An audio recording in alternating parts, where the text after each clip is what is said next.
One of Brighton's most eerie incidents is the murder case known as the Babes in the Wood Murders. Sadly, the case went unsolved for more than 30 years until new evidence was eventually discovered. Hello and welcome to Mystery Detective. Please support my channel by subscribing and hitting the bell icon for more crime cases.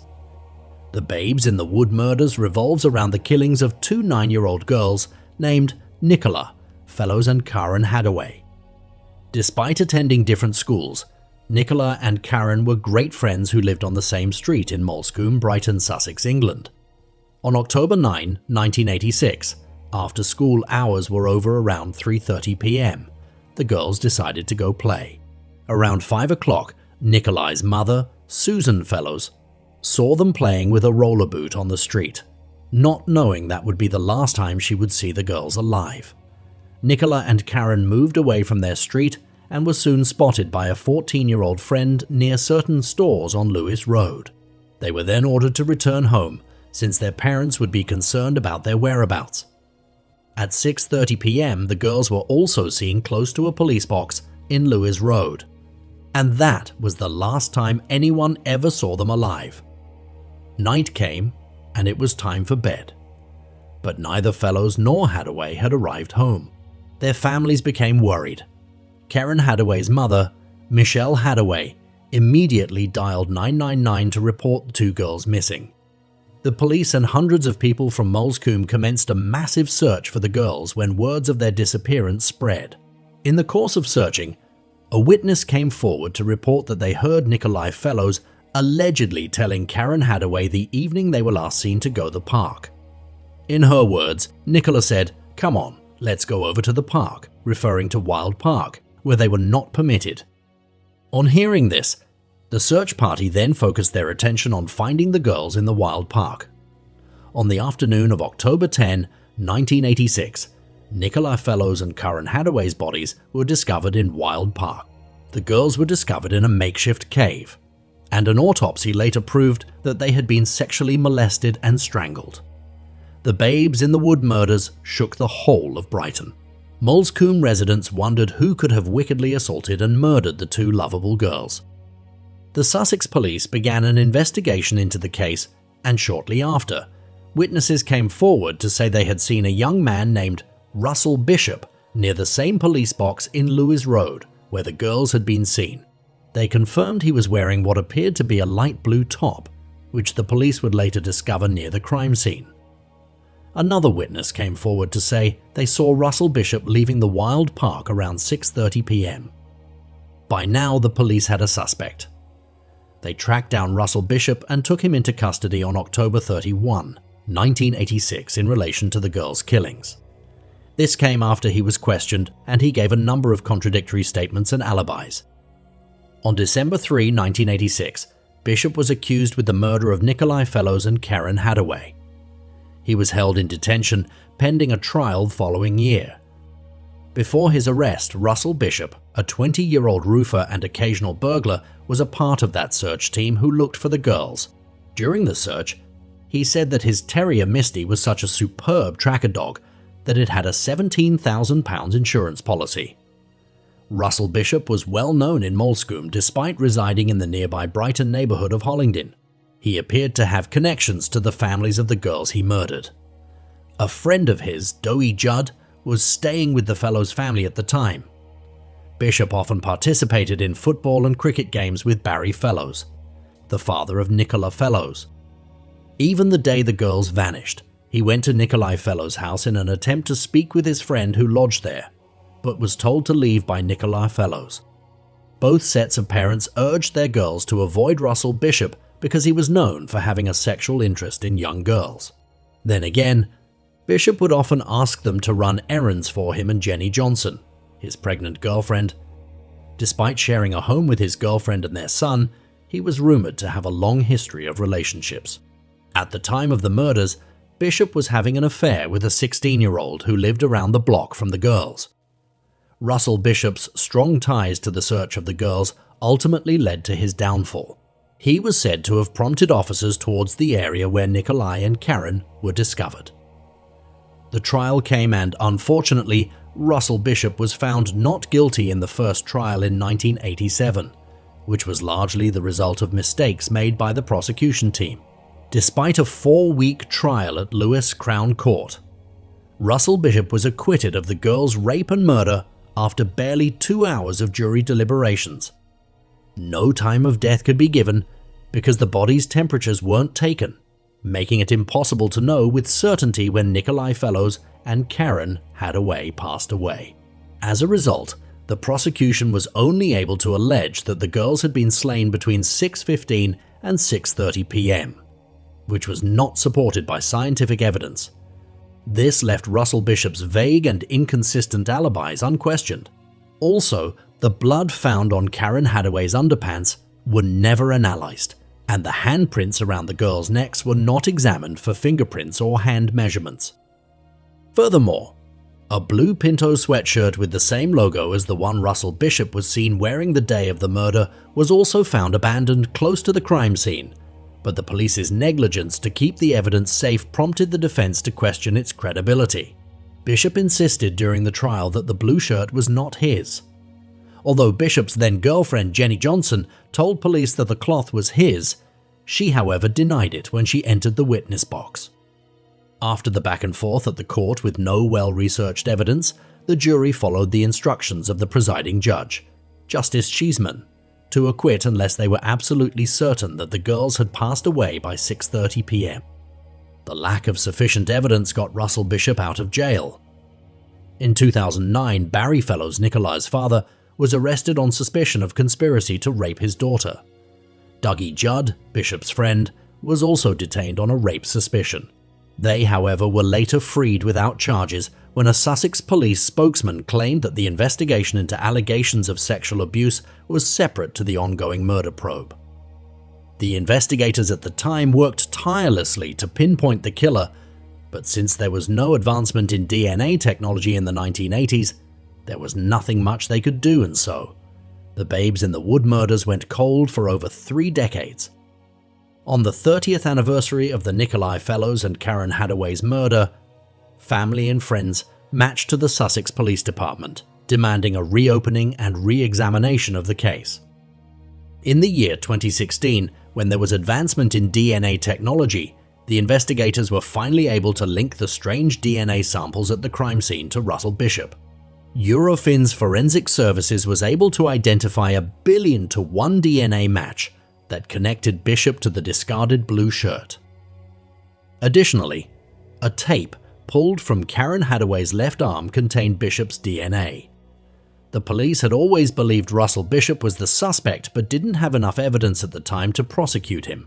However, when he committed a similar crime in 1990, they started looking for means to confirm that he was the one who had perpetrated the babes in the Woods murders.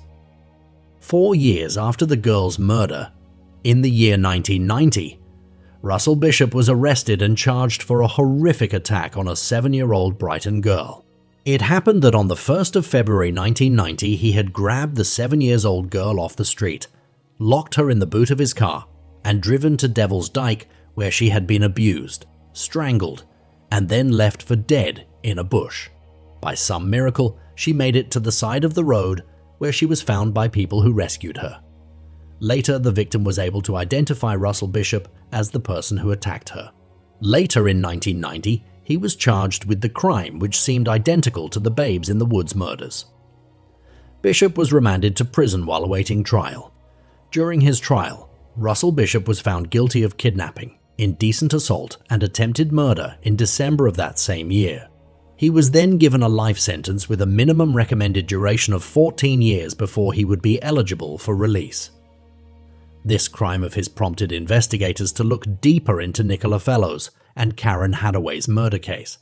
A new trial was held more than 30 years after the girls' murders as a result of the discovery of the new evidence against Russell Bishop, which was made possible by the 2005 removal of the double jeopardy rules from the provisions of the Criminal Justice Act of 2003. In May 2016, Russell Bishop was escorted from his jail cell to a police station, where he was subsequently arrested again for the killings of Karen Hadaway and Nikolai Fellows. The 1987 acquittals were overturned by a ruling issued by the Court of Appeal in December 2017, paving the way for a fresh trial. Russell Bishop's trial at the Old Bailey took place in October 2018. Thanks to technological advancements, the prosecution produced a fresh timeline that indicated the girls were still alive at 6:30 p.m. and that Bishop had gone back into Wild Park to complete what he started. On December 10, 2018, Bishop was ultimately found guilty of his charges.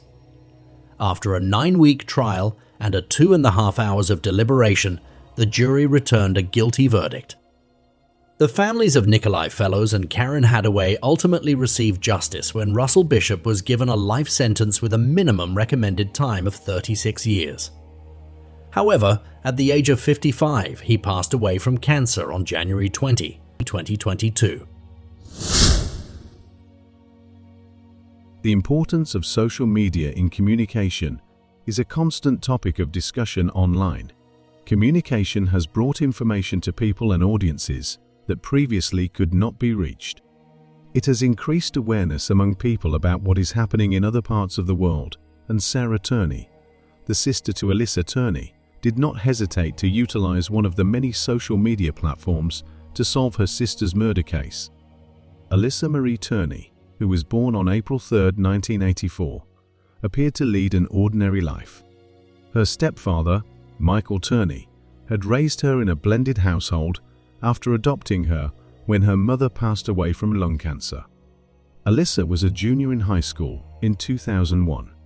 Alyssa continued to reside at home with Michael and her younger sister, Sarah, even though her 4 older brothers had left their home. She was a typical student with aspirations beyond her hometown in Phoenix, Arizona. She was said to have a boyfriend and a part-time job at Jack in the Box. Alyssa Turney eventually disappeared on May 17, 2001, which appeared to be the last day of the academic year. The Maricopa County Attorney's Office later stated that on the day she disappeared, she peeked her head into her boyfriend's woodworking class at Paradise Valley High School and said her stepfather was taking her out of school early. Michael admitted that he had excused Alyssa from school that day. He said that he had taken her out to lunch to celebrate the conclusion of her junior year. He mentioned that they fought about her wanting her freedom, and he took her back to the family house around 1 o'clock and then left to do some errands. Alyssa's younger sister, Sarah Turney, walked home from school on May 17, 2001, when her father failed to pick her up. He was also not at their family home when she arrived. Sarah went to a friend's house, where Michael Turney finally came to get her and informed her that he couldn't get in touch with Alyssa. The two of them searched for her and attempted to contact her, but with no luck. About a week later, Michael claimed to have received a call from Alyssa, who allegedly told him not to look for her. Michael told the police that Alyssa Turney had disappeared when he subsequently arrived with Sarah. She had left the house to live in California, according to a note that Michael and Sarah discovered in her strangely disorganized bedroom.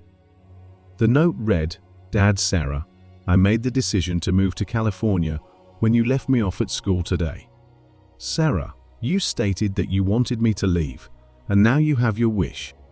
I stole $300 from you, Dad. That's why I saved my money." But Sarah, being 12 at that time, did not think much of it. According to her, she was not worried. She said she was under the impression Alyssa was going to be back, and that she never could have believed that her sister was gone forever. Most people assumed that Alyssa's disappearance was an obvious case of a teen runaway. The police concluded that there had been no foul play, and even John, Alyssa's stepbrother, who was aware of her fear of Michael, agreed that she had probably left the house after a confrontation with him. John mentioned that he had told Alyssa to come live with him, but when he found out she was missing, they all were positive that she had run away from her stepfather, since that was what she wanted. Oddly though, John added that she never came to him or to her aunt's house in California, seeing that she had so many options of places to go, but she just disappeared with no trace. There was a lot of misunderstanding after Alyssa vanished. She never cashed out the $1,800 in her bank account and left everything she owned behind, including her phone. She didn't make any calls or get in touch with any of her friends. Despite the fact that a runaway leaving all of their belongings and money behind is a highly unusual behavior, authorities did not question the note she supposedly left behind. Alyssa's family was horrified that she would abandon them, but the police decided not to look into it further. No one inquired much more about Alyssa Turney for 7 years. However, the authorities started to re-evaluate Alyssa's disappearance after a murderer by the name of Thomas Heimer falsely confessed to killing her in 2006. After he was taken into custody in Georgia following the brutal slaying of a woman in Florida, Heimer selected Alyssa's photo from a lineup and identified her as one of his victims. Heimer told authorities that he took Alyssa to a motel and violated her, after which he strangled her and dismembered her body in the bathtub. His story contained several details that conflicted with other witnesses' statements about Alyssa, including his claim that she used dope and had uncommon sexual appetites. Authorities concluded that Heimer did not kill Alyssa and that he was only looking for attention. But his confession sparked a larger inquiry into what really happened to the young woman. In 2008, the Phoenix Police Department's Missing Persons Unit made the decision to reinvestigate the case of Alyssa Turney, and 200 people who knew her were questioned. They quickly discovered some concerning information regarding her stepfather, Michael. These concerning information finally forced them to look at Alyssa's case. Sarah had explained to Dateline that if she was asked if she thought her father was involved in her sister's death, she would have said no. But over the years, she said her father had so many renditions of what happened the day Alyssa disappeared. She said something was not just right. Police were informed by Alyssa's friends that Michael had attempted to sexually assault Alyssa. According to Alyssa's boyfriend, Michael had allegedly tried fooling around with her. Alyssa had also revealed to friends that she had once woken up gagged and bound to a chair and with Michael on top of her. Police said in 2008 that Michael Turney had demonstrated an obvious obsession with his stepdaughter, Alyssa. According to Sarah Turney, she was invited to visit the police headquarters in December 2008. There, a detective informed her that they believed her father committed the crime because her home was being searched. In addition, she was told her father likely violated her sister.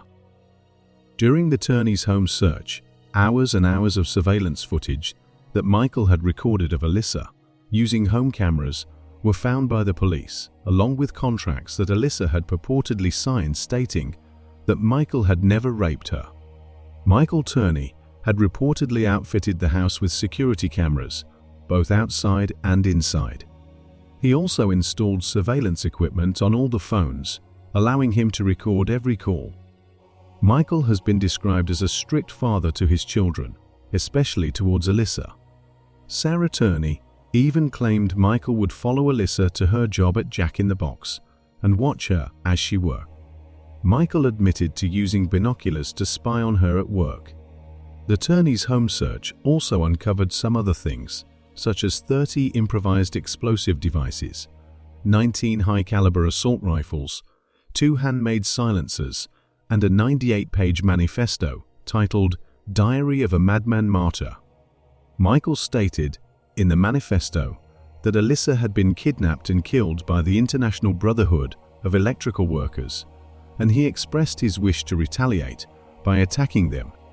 2 years later, Michael pleaded guilty to possessing pipe bombs and was sentenced to 10 years in federal prison, but only served 7. Sarah Turney, who was frustrated and heartbroken, was told that the best way to keep her sister's case alive was to build a following on social media, which she did. Around the time Michael Turney left prison in 2017, Sarah made Facebook, Instagram, and Twitter accounts dedicated to Alyssa Turney. She even established a podcast about Alyssa's case called Voices for Justice. Sarah created a TikTok in April 2020 and quickly grew her following to hundreds of thousands. She currently has more than 1 million TikTok followers. According to Sarah, TikTok took off like wildfire. She said it was quite embarrassing, yet it worked incredibly well. She said she was merely attempting to spread the word using the TikTok algorithms. Sarah tried to apply a well-liked idea or music to Alyssa's case. In one video, Sarah performed a dance to the song The Sign by Ace of Base, while the text, "When police say your only hope of getting your pedophile domestic terrorist father tried for your sister's murder is media exposure, but you have crippling social anxiety," was displayed beneath the video. Additionally, Alyssa can be heard saying, "Sarah Dad's a pervert," in a 1997 home video that Sarah shared on TikTok in the summer of 2020. Why? Hit the red button now. I don't want to. I don't record. Hit the red button. Sarah! I'm recording. Sarah! Sarah! Dad's a pervert. Yes, sir. Give me the camera now.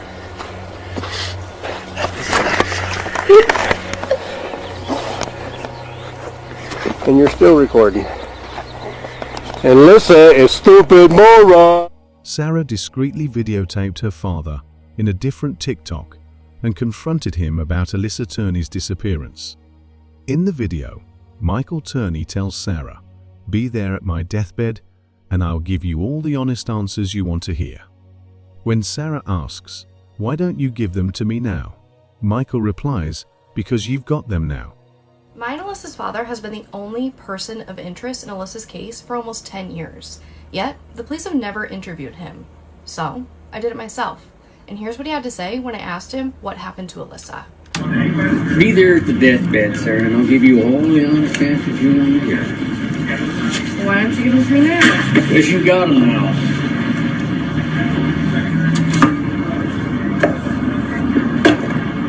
Then why are you making me this offer to go to your deathbed? I don't know, Sarah. What are you looking for? She stopped talking to her father and gradually grew a following on social media. Then, in 2020, the ultimate turn in Alyssa Turney's missing investigation occurred. On August 20th, 2020, Michael Turney, then 72, was arrested, indicted and charged by a grand jury with second-degree murder. Sarah Turney wrote on her Twitter that evening, "I'm shaking and I'm crying. We did it, you guys. He's been arrested. OMG. Thank you. #justice for Alyssa." Never give up hope that you can get justice. It took almost 20 years, but we did it. On her podcast, Sarah added, "Without you guys, this would have never happened. Thank you for being my family, and thank you for caring about Alyssa as much as I do. This process has been absolute hell. I never wanted to get on media. I never wanted to make my own podcast, but we did it, you guys." Though police did not disclose how they came to arrest Michael Turney, or whether Sarah's social media efforts helped solve Alyssa Turney's disappearance, Sarah's social media campaign was acknowledged by County Attorney Alistair Adele in a press conference. Sarah said that her only wish is for Michael and Alyssa Turney to receive a fair trial. She also intends to use her social media accounts and podcasts to spread the word about other cold cases. What do you think about Alyssa Turney's case? Before 1998, violence was uncommon in the small town of Laurel, Montana. When a woman got raped, stabbed, and had her throat slit in September of that year, residents were left shocked and wondered who could have done it. 2 months later, 18-year-old Miranda Fenner was killed in a similar manner. Now, after 2 decades, the perpetrator has been caught and brought to book. Miranda Fenner, a young woman with her entire life ahead of her, was only attempting to complete a shift at work when everything was abruptly taken from her. Sherry and Mike Fenner welcomed their daughter, Miranda Fenner, into this world on December 26, 1979. Miranda and her younger brother, Tim, were raised in Sacramento, California, before the family made the choice to relocate to Laurel, Montana in the year 1990. They wanted to get away from such a big city and also be closer to family. Miranda Fenner had deep dimples in her cheeks, dark hair, and eyes. Her large heart and compassionate nature are remembered by her friends and family.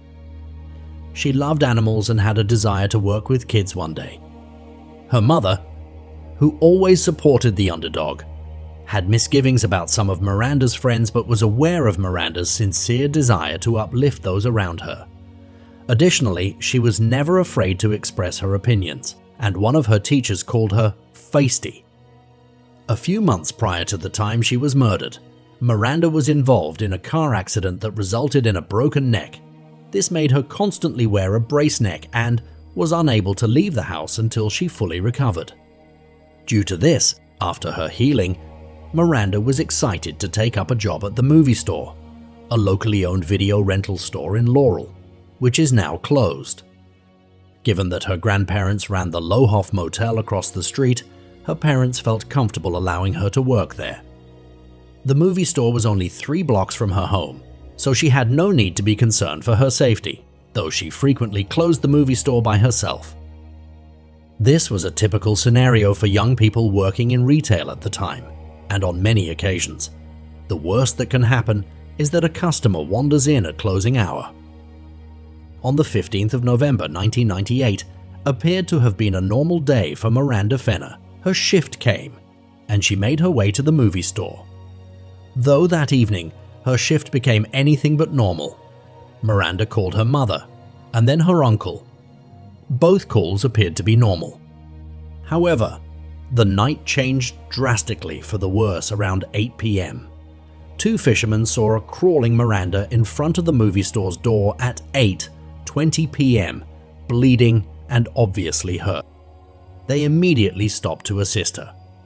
After they dialed 911, police showed up shortly after.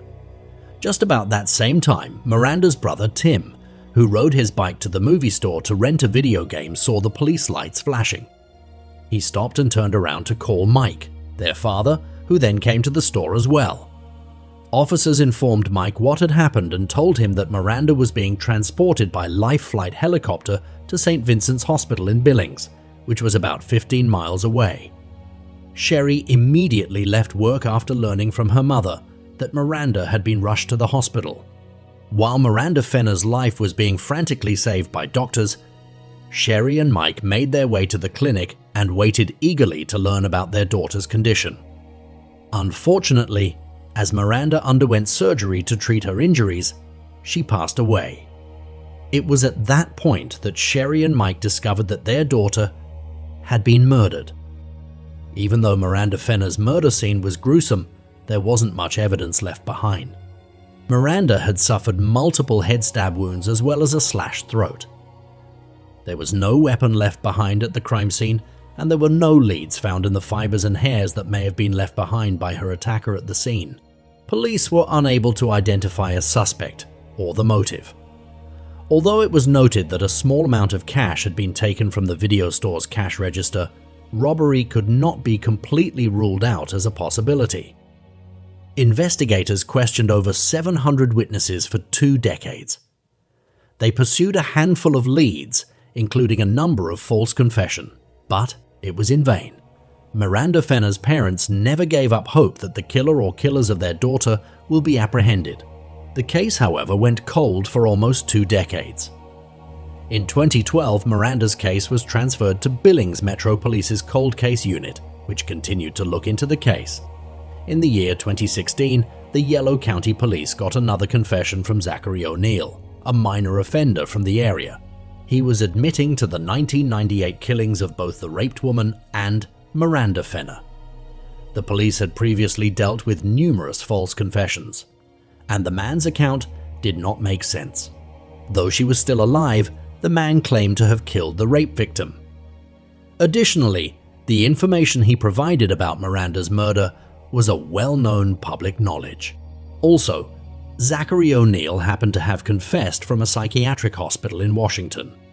The police brushed off his confession, but a determined Zachary returned to the Yellowstone County Jail in March 2017. At the time, he was intoxicated, but he admitted to the crimes once more, providing more details. The police took his DNA before releasing him. Because an arrest in Montana cannot be made based solely on a confession, they had to verify his account. Zachary O'Neill's confession was, however, true. His DNA matched the evidence in the raped woman's case. He had left her for dead after slitting her throat. He was confessing to her murder because he was unaware that she had lived. And on the day of Miranda's murder, Zachary had been present in the video store twice. Members of his family claimed that the second time, he arrived only moments before Miranda was attacked. At the time, Zachary, who was 18 years old, had been questioned by the police, but denied being involved in Miranda Fenner's murder. During the investigation in 2019, Zachary O'Neill claimed that he used to steal back then in 1998 to support his drug habit. He said he was on meth the day he killed Miranda Fenner. According to him, the first time he went to the store was to rent movies. A few days later, Miranda rang him up for the movies he had rented. When his mother, with whom he was living at the time, saw one of the films, she ordered him to return it because it was pornographic. He, however, went back to the store not just to return the movie, but to also rob it. Zachary waited for all customers in the store to depart before he struck. According to him, he stabbed Miranda out of fear that she would recognize him after the robbery. He ignored the murder for years, but eventually his conscience caught up with him. After his own brother was murdered in 2013, it was a relief when his killers were apprehended. He therefore desired for Miranda's family to experience the same closure. In August 2019, Zachary O'Neill went on trial for both Miranda's murder and the attempted murder rape of the other woman. He pleaded guilty and was given 2 life sentences.